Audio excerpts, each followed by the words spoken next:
तो आइए दोस्तों, हर साल की तरह इस साल भी जन्माष्टमी के पावन पर्व पर भगवान श्री कृष्ण और राधिका जी के पवित्र प्रेम के लीला का आनंद लीजिए। हरे राम राम राम हरे हरे, हरे कृष्णा कृष्ण कृष्ण हरे हरे, हरे राम राम राम हरे हरे, हरे कृष्ण कृष्ण कृष्ण हरे हरे, हरे राम राम राम हरे हरे, हरे कृष्ण कृष्ण कृष्ण हरे हरे।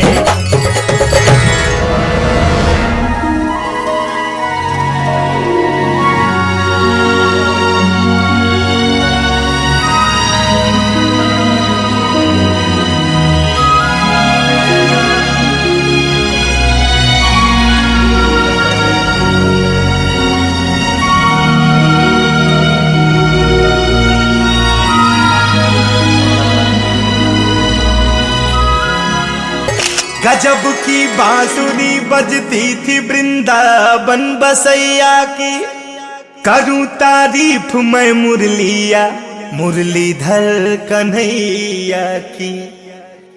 जहां काम चलता नहीं था तीर और कमानों से, विजय नटवर की होती थी वहां मुरली की मधुरता से। तो प्रेम से बोलो श्री कृष्ण भगवान की जय।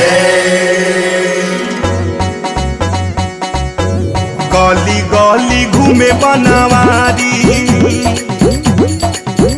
पेन्ही के पियरिया साड़ी,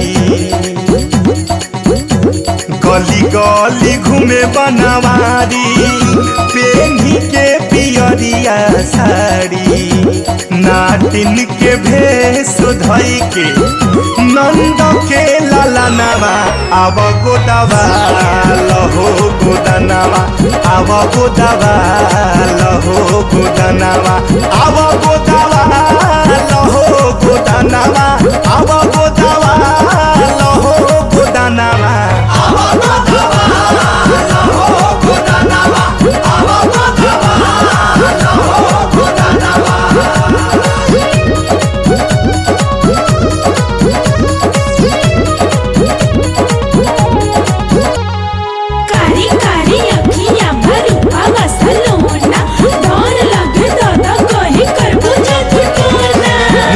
पाला मिला में डाली के घूंघाटावा, चांदी खानी चमके रे कान्हा के लालाटावा।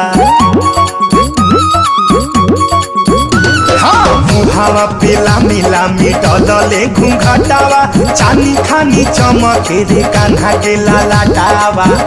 लटका झटका मारत चले, देखो धरे कले कले, माथावा पे धैले गोदाना, गोदे के समानावा, आव गोदवा लहो गोदनावा, आव गोदवा लहो गोदनावा, आव गोदवा लहो गोदनावा, आव गोदवा लहो गोदनावा, आव गोदवा लहो गोदनावा, आव गोदवा लहो गोदनावा।